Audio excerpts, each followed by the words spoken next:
Hi friends, இன்னைக்கு வந்து tiffin box recipe வந்து டே 3ல நான் என்ன பண்ணுறேன் அப்படிங்கிறத பார்க்கலாம். வீடியோ ஸ்கிப் பண்ணாமல் ஃபுல்லாக பாருங்கள். என்னோட டிஃபன் பாக்ஸ் ரெசிபியில் டே 1 டே 2 வந்து நான் ஏற்கனவே போஸ்ட் பண்ணியிருக்கேன் என்னோட சேனலில். பார்க்காதவங்க கீழே டிஸ்கிரிப்ஷனில் லிங்க் கொடுக்குறேன், வேணும்னா பார்த்துக்கலாம். இப்போ நான் வந்து இன்றைக்கி என்ன டிஃபன் பாக்ஸ் ரெசிபி பண்ண போகிறேன் அப்படின்னு பார்த்தீங்கன்னா வந்து பேன் கேக் தான் பார்க்க போகிறேன். வெஜிடபிள்ஸ் எல்லாம் போட்டு நம்ம எப்படி பேன் கேக் பண்ணலாம் அப்படிங்கிறத இன்றைக்கி காட்ட போகிறேன். அதுக்கு வந்து நான் ஒரு கேரட் மட்டும் எடுத்திருக்கேன். கேரட்டை வந்து தோல் சீவிட்டு அதை வந்து நான் இப்போ வந்து சீவி எடுத்துக்க போகிறேன்.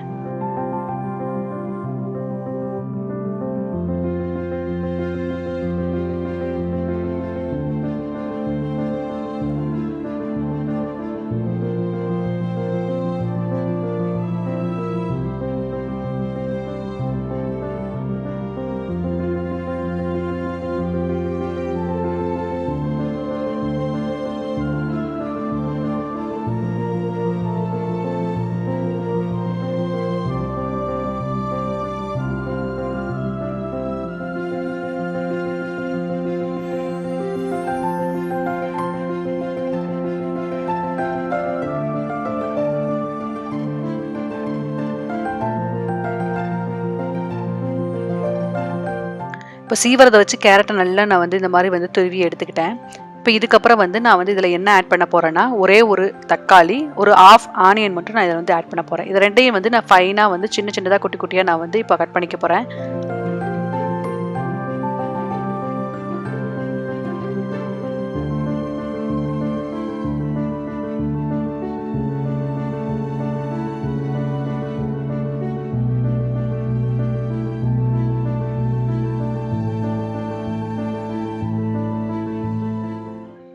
நான் இந்தியாவில் இருக்கும்போதெல்லாம் பார்த்தீங்கன்னா, குழந்தைக்கு வந்து மேக்ஸிமம் வந்து நம்ம லஞ்சுக்குன்னு அப்படின்னு பார்த்தீங்கன்னா வந்து வெரைட்டி ரைஸஸ் அப்படி இல்லைன்னா வந்து கொஞ்சோண்டு பொரியல் அந்த மாதிரி தான் கொடுப்பேன். அதை வந்து எடுத்துகிட்டு போயிட்டு அவன் கண்டிப்பாக வந்து ஃபுல்லாகவே கம்ப்ளீட் பண்ணதே கிடையாது. மீதி கொண்டு வந்துடுவான். பாதி கூட சாப்பிட மாட்டான். கொஞ்சோண்டு தான் சாப்பிடுவான். கேட்டால் டைம் இல்லைம்பா அந்த மாதிரிலாம் சொல்லுவான். ஸோ நிறைய பேரோட குழந்தைங்க இந்த மாதிரி சொல்லி நான் கேள்விப்பட்டிருக்கேன். ஆனால் வந்து இங்கே இருக்க குழந்தைங்களாம் வந்து மேக்ஸிமம் வந்து ஃபுட்ஸ் எல்லாம் பார்த்தீங்கன்னா வந்து ஈவனாக கொடுப்பாங்க. கொஞ்சோண்டு தான் கொடுப்பாங்க குவான்டிட்டி. ஆனால் கொஞ்சம் குவான்டிட்டிலேயே வந்து எல்லா சத்தும் இருக்கிற மாதிரி வந்து எல்லா வெஜிடபிள்ஸ் நிறையா போட்டு அந்த மாதிரி ப்ரோட்டீன் அந்த மாதிரி இருக்கிற மாதிரி எல்லாம் வந்து கொடுப்பாங்க. ஸோ அந்த மாதிரி கொடுக்கும்போது குழந்தைங்க வந்து ஈஸியாக சாப்பிட்றதுக்கும் ஈஸியாக இருக்கிற மாதிரி வந்து கொடுப்பாங்க. அந்த மாதிரி கொடுத்தா குழந்தைங்க ஈஸியாக சாப்பிட்றாங்க அப்படிங்கிறத வந்து நான் அனலைஸ் பண்ணி தான் இப்போ வந்து இந்த மாதிரி கொடுக்க ட்ரை பண்ணிட்டு இருக்கேன் நான். இப்போ இந்த மாதிரி நான் கொடுக்க ஸ்டார்ட் பண்ணதுலேருந்து அவன் வந்து ஃபுட்டெல்லாம் வந்து வேஸ்ட் பண்ணுறதே கிடையாது. கண்டிப்பாக மேக்ஸிமம் 90% வந்து அவன் கம்ப்ளீட் பண்ணிடுவான். ஏன்னா அவனுக்கு எடுத்து சாப்பிட்றதுக்கு கொஞ்சம் ஈஸியாக இருக்கும், கன்வீனியண்ட்டாக இருக்கிறதுனால அவன் வந்து ஈஸியாக சாப்பிட்ருவான். ஸோ இந்த மாதிரி டிஷ்ஷஸ் எல்லாம் வந்து நிறைய பேரண்ட்ஸ் வந்து என்ன கொடுக்கறது குழந்தைக்குன்னு தெரியலையேன்னு யோசிச்சிருப்பாங்க. ஸோ அவங்களுக்குலாம் இது யூஸ்ஃபுல்லாக இருக்கணும் தான் இந்த வீடியோ வந்து நான் இப்போ ஷேர் பண்ணுறேன். இப்போ இந்த 3 ஐட்டம் தான் நான் இதில் வந்து ஆட் பண்ண போகிறேன் இந்த பேன் கேக்குக்கு. இதை 3ஐயும் வந்து நான் சாப் பண்ணி வச்சிட்டேன். இப்போ பேன் கேக் ரெடி பண்ணுறதுக்கு வந்து இப்போ நான் வந்து 2 பவுல் எடுத்திருக்கேன். ஒரு பவுலில் வந்து நான் இன்னொரு ஐட்டம் பண்ண போகிறேன். இப்போ ஃபஸ்ட்டு வந்து நம்ம இந்த பேன் கேக் இந்த பண்ணிடலாம். இந்த பேன் கேக் பண்ணுறதுக்கு இப்போ ஃபஸ்ட்டு வந்து ஒரு பவுலில் வந்து நான் வந்து கொஞ்சோண்டு வந்து இந்த திருவி வச்சுருக்கோம் இல்லையா, அந்த வந்து கேரட் வந்து நான் ஆட் பண்ணிக்கிறேன்.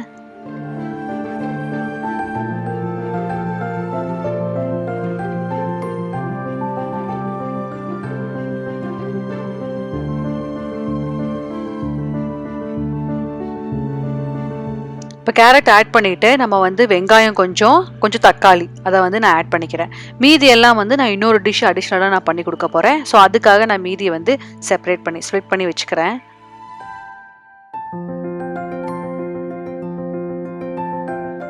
இப்போ நான் இதில் வந்து கடலை மாவு வந்து ஒரு 1/2 பவுல் வந்து கடலை மாவு வந்து நான் ஆட் பண்ணிக்கிறேன், 1/2 கப்பு. இது வந்து கொஞ்சோண்டு நம்ம பண்ண போகிறோம் அப்படிங்கிறனால நான் கொஞ்சமாக வந்து செஞ்சுக்கிறேன். ஏன்னா அவனுக்கு மட்டும் தான் இதை நான் செய்ய போகிறேன். ஸோ அதில் கொஞ்சோண்டு வந்து சால்ட்டும் வந்து ஆட் பண்ணிக்கிறேன். தேவையான அளவு சால்ட் ஆட் பண்ணிக்கிறேன்.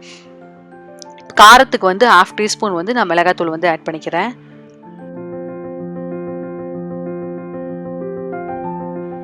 இப்போ இந்த மாவு வந்து ரொம்ப கெட்டியாக நம்ம பிசையக்கூடாது. இப்போ லைட்டாக தண்ணி ஊற்றி நம்ம இந்த மாதிரி மிக்ஸ் பண்ணிக்கிட்டே இருக்கணும். ஸ்பூனில் மிக்ஸ் பண்ணி ரொம்ப தண்ணியாக நம்ம தோசை ஊற்றுற மாதிரி கன்சிஸ்டன்சி வரக்கூடாது. கெட்டியாக இருக்கிற மாதிரி நம்ம அடை மாவுலாம் இருக்க வச்சுருப்போம் பார்த்தீங்களா, அந்த மாதிரி கன்சிஸ்டன்சியில் இருக்கிற வரையும் நம்ம வந்து தண்ணி ஊற்றினா போதும்.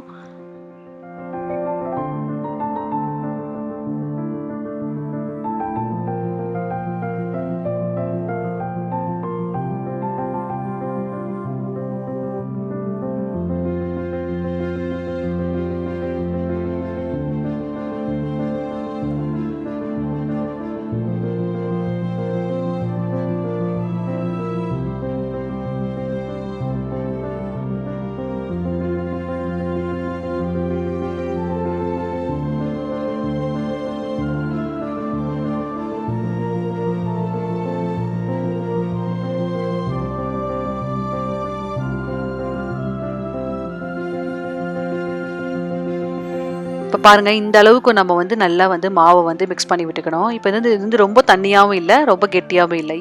ஈவனா இருக்க மாரி கொஞ்சம் லைட்டா வந்து லிக்விட் டெக்ஸ்சர்ல இருக்கு. ஸோ இப்போ இத வந்து ரெடி பண்ணியாச்சு. இப்போ ரெடி பண்ணதுக்கு அப்புறம் பார்த்தீங்கன்னா, ஃபைனலா வந்து நான் இதுல வந்து கொத்தமல்லி கொஞ்சம் போட்டு அதையும் வந்து நல்லா மிக்ஸ் பண்ணி விட்டுக்கிறேன்.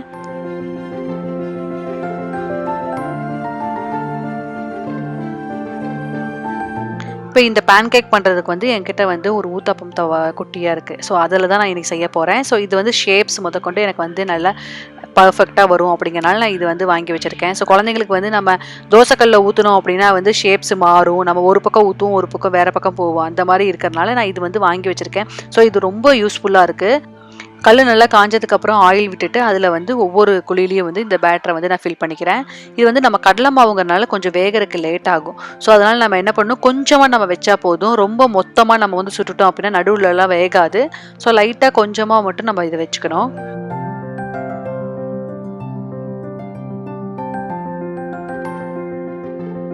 இத வந்து நம்ம வந்து மீடியம் ஃப்ளேம்ல வச்சு தான் குக் பண்ணணும். ஏன்னா வேகறக்கு லேட் ஆகும் இல்லையா கடல மாவு. நம்ம ஆயில்ல டீப் ஃப்ரை பண்ற மாரி இருக்காது. இது கொஞ்சம் வேகறக்கு லேட் ஆகும். அதனால வந்து மீடியம் ஃப்ளேம்ல வச்சே நம்ம வந்து குக் பண்ணிக்கலாம். நான் திருப்பி போட்டு நல்லா வந்து குக் பண்ணிக்கிறேன் 2 சைடும்.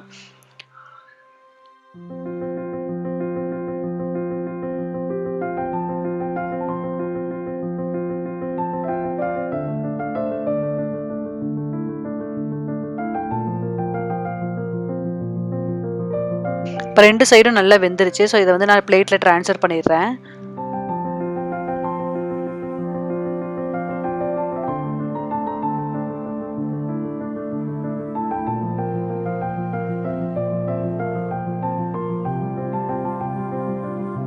இப்ப நம்மளுக்கு கடலை மாவுல நல்ல ஹெல்த்தியான பேன்கேக் வந்து ரெடி ஆயிடுச்சு. கடலை மாவு வந்து ரொம்ப ஹெவியா இருக்கும் குழந்தைங்களுக்கு. ஸோ அதனால வந்து நான் என்ன பண்ண போறேன், அடிஷ்னலா இன்னொரு பேட்டர்ல வந்து நான் இதே மாரி வந்து குட்டி பேன்கேக் வந்து செஞ்சு ரெடி பண்ணிக்க போறேன். இது வந்து நார்மலா நம்ம யூஸ் பண்றோம் இல்லையா, அந்த மாவு கொஞ்சம் எடுத்திருக்கேன். அது ஒரு கரண்டி மட்டும் எடுத்துட்டு, அதில வந்து சேம் அதே மாரி கேரட்டு, தக்காளி, அப்புறம் வெங்காயம் இது எல்லாத்தையும் நான் வந்து ஆட் பண்ணிக்கிறேன்.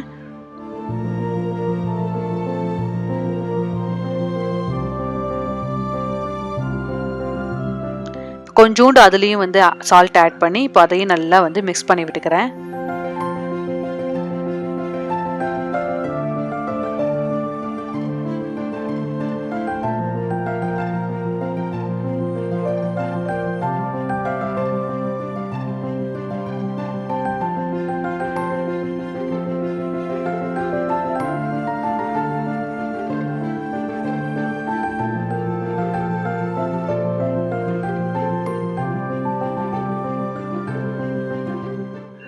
இப்போ எல்லாம் மிக்ஸ் பண்ணதுக்கப்புறம் இதையும் வந்து அதே மாரி தவால வந்து எண்ணெய் விட்டு நான் அதையும் வந்து போட்டு எடுத்துக்க போறேன்.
இப்போ இதையும் வந்து மீடியம் ஃப்ளேம்ல வச்சு நல்லா 2 பக்கமும் நான் குக் பண்ணிட்டேன்.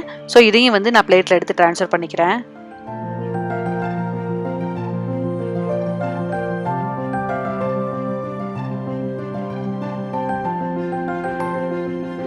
இப்போ நார்மல் மாவுலயும் வந்து நான் இந்த மாரி வந்து பேன்கேக் குட்டியா வந்து ரெடி பண்ணிட்டேன். இப்போ டிஃபன் பாக்ஸ் ரெசிபிக்கு நான் வந்து ரெசிபி ரெடி பண்ணிட்டேன். ஸோ இப்போ வந்து டிஃபன் பாக்ஸில் நம்ம இதை வந்து அரேஞ்ச் பண்ணிக்கலாம். இப்போ டிஃபன் பாக்ஸில் வந்து நான் வந்து ஃபஸ்ட்டு என்ன பண்ண போகிறேன்னு பார்த்தீங்கன்னா, நம்ம ஃபஸ்ட்டு சுட்டிருந்தோம் இல்லையா, இந்த நார்மல் மாவில் வந்து சுட்டுருந்தோம் இல்லையா, அந்த பேன்கேக் வந்து ஒரு 2-3 வச்சிடுறேன். ப்ளஸ் வந்து ஒரு 2 வந்து நான் வந்து அந்த கடலை மாவில் பண்ணியிருந்தேன் இல்லையா, அதையும் வச்சுக்கிறேன். ஏன்னா வந்து குழந்தைங்க வந்து கடலை மாவு வந்து ரொம்ப ஹெவியாக இருக்கும் குழந்தைங்க வயிற்றுக்கு. ஸோ அதனால் வந்து நான் நார்மல் மாவுலேயும் வந்து இதை செஞ்சு அதையும் வந்து நான் வச்சுக்கிட்டேன். இப்போ வந்து மேலே வந்து அடிஷ்னலாக என்ன கொடுக்க போகிறேன் அப்படின்னு பார்த்தீங்கன்னா, கொஞ்சோண்டு வந்து நான் வந்து ஆப்பிளை வந்து தோல் சீவி கட் பண்ணி வச்சுருக்கேன். ஸோ அதையும் கொஞ்சம் ஆட் பண்ணிக்கிறேன். ப்ளஸ் வந்து நட்ஸ் எல்லாம் வந்து கொஞ்சம் நான் கொடுத்துக்கிறேன்.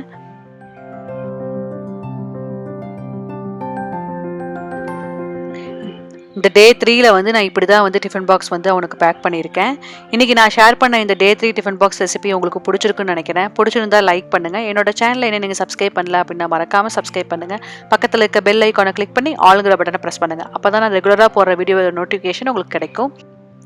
டே 4ல் நான் என்ன ரெசிபி பண்ண போகிறேன் அப்படிங்கிறத நெக்ஸ்ட் வீடியோவில் பார்க்கலாம். அது வரைக்கும் பாய்.